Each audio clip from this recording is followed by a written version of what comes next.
Good evening all of you. तो बीच में हमारा थोड़ा सा गैप हो गया था, मैं क्योंकि रिस्पॉन्स चेक करना चाह रहा था कैसा आ रहा है द हिंदू डेली वो कैप पे। अगर आप लोगों को ये सेशन चाहिए तो एक बार और कमेंट करके बताइएगा, ठीक है।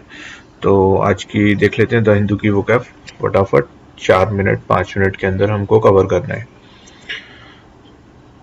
तो हमारा फर्स्ट वर्ड है असर्टिव। इसका मतलब देख लेते हैं। असर्टिव, असर्टिव का मतलब होता है someone who is assertive, behaves confidently and is not frightened to say what they want or believe। आपने सुना होगा be assertive for your right, मतलब असर्ट करो खुद की पर्सनालिटी, असर्ट योर पर्सनालिटी, ठीक है। So if you really want the promotion you will have to be more assertive. Assertive मतलब कॉन्फिडेंटली बिहेव करना पड़ेगा एंड डरा हुआ नहीं दिखना पड़ेगा, ठीक है। आप जिसको भी जो भी चाहते हो या बिलीव करते हो उसमें फर्म बिलीव करना पड़ेगा। इसके सिनोनिम क्या होते हैं?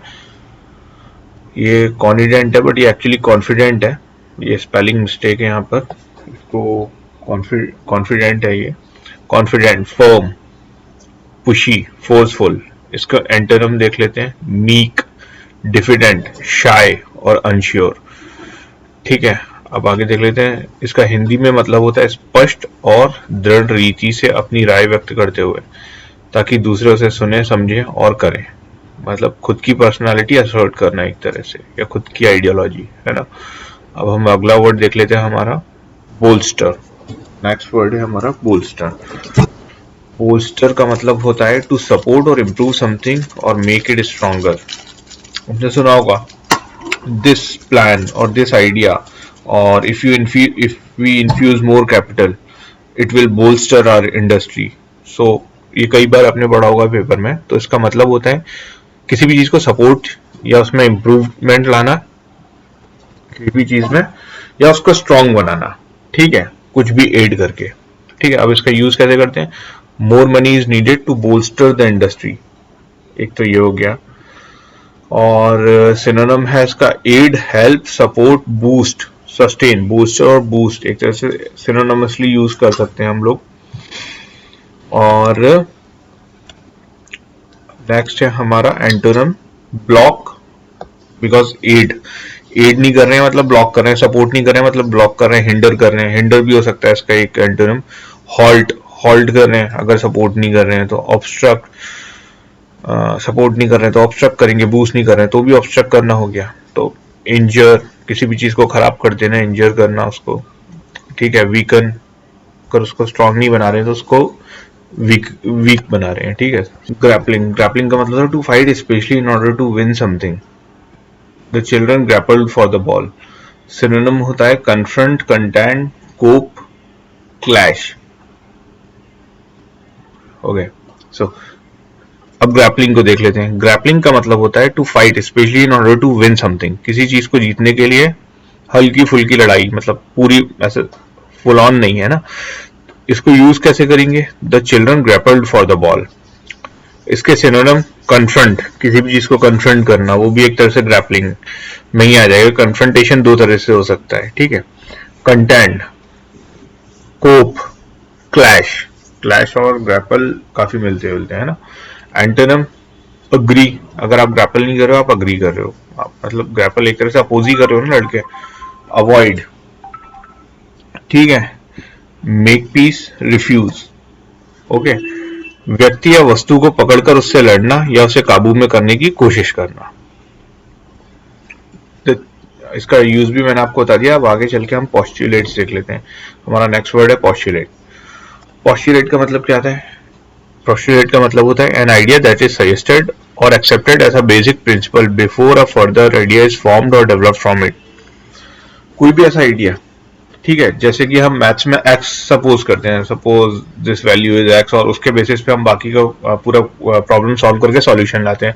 So that is kind of postulate, ठीक है। ऐसे ही हम लोग साइंस में हमने आइंस्टाइंस पोस्टुलेट और Dalton atomic theory, postulates of Dalton atomic theory, ये सब पढ़े हैं हमने, पोस्टुलेट्स एंड लिमिटेशंस, ठीक है। तो वो सब पोस्टुलेट्स है, मतलब वो उसको कोई ऐसा बेकिंग नहीं है, हम एक थ्योरी बनाते हैं उसके बेसिस पे सेकेंडरी थ्योरीज फॉर्म करते हैं और उनको प्रूव करते हैं, ठीक है। use astronomers postulate that the comet will reappear in 4000 years.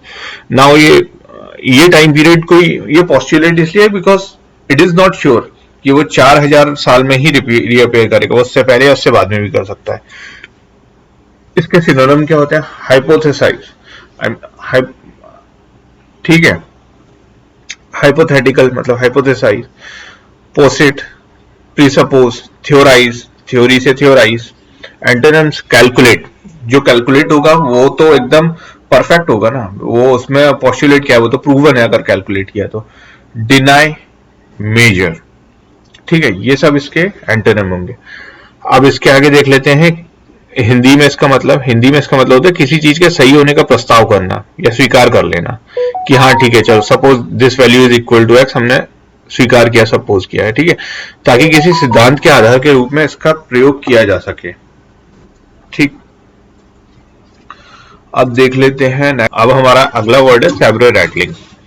इसका मतलब देख लेते हैं। सैब्रे रैटलिंग इसका मतलब होता है talking and behaving in a way that threatens military action. कोई भी, जैसे चाइना और इंडिया के बीच में डोकलाम हुआ था, तो वो क्या था, चाइना की तरफ से सैब्रे रैटलिंग था, वो हमें थ्रेटन्स कर रहे थे मिलिट्री एक्शन के लिए, बट उल्टा पड़ गया, हमने उनको अच्छे से धो दिया, है ना। अब इसको यूज कैसे करेंगे? While China shows signs of opening up to the rest of the world, there is still considerable military sabre rattling towards the US. ठीक है, आई होप आपको ये मतलब समझ में आ गया होगा इस सेंटेंस का, है ना। अब सिनोनिम देख लेते हैं। ब्रो बीटिंग, वो ब्रो मतलब इसका मतलब आप देखिएगा हिंदी में भी आपको समझ में आ जाएगा, हिंदी में भी इसका एक शब्द है, मतलब इसका लिटरल ट्रांसलेशन आपको मिल जाएगा। डिमोरलाइजेशन, इंटिमिडेट करना, इंटिमिडेशन, साइकोलॉजिकल वारफेयर, ठीक है। Sabre rattling is a part of psychological warfare, जिसमें आप फुल फ्लेज वॉर में नहीं आते हो, आप केवल धमकियां देते रहते हो, जो चाइना करता है अक्सर हमेशा अपने हर नेबर के साथ। हिंदी में क्या होता है? लड़ाई उकसाने का काम, युद्ध भड़काने का कार्य हथियार से। ठीक है, होप आज का सेशन आपको अच्छा लगा होगा। अब मिलते हैं कल नए कुछ 5 वर्ड्स के साथ। Bye bye. और आपको वर्ड्स बढ़ाने हो, कम करना हो तो बता देना। Thank you, bye.